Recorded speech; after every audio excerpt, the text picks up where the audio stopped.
dəyişiklik eləmək mümkündür. Yəni həm o infeksiya, prostatit bu hallarda, uretrit bu hallarda, sonra serotonin çatışmamazlığında və əsəb gərginliyində bu halda nəticə almaq daha asandır. Nəinki bu üçüncü saydığım variantda.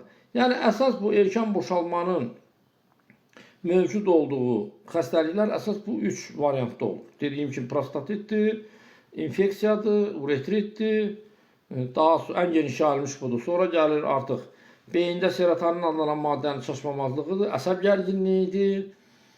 Bu variantdır. Üçüncü variantda dediyim kimi onurğa beyninin parasentral paycıqların sindromu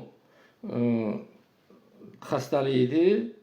Orada artıq onurğa beyni problemi var. Yəni o anadan gəlmə olur və onu bərpa eləmək çox çətin olur, düzəltmək çox çətin olur. Qismən yaxşılaşma almaq olur orada, azacıq.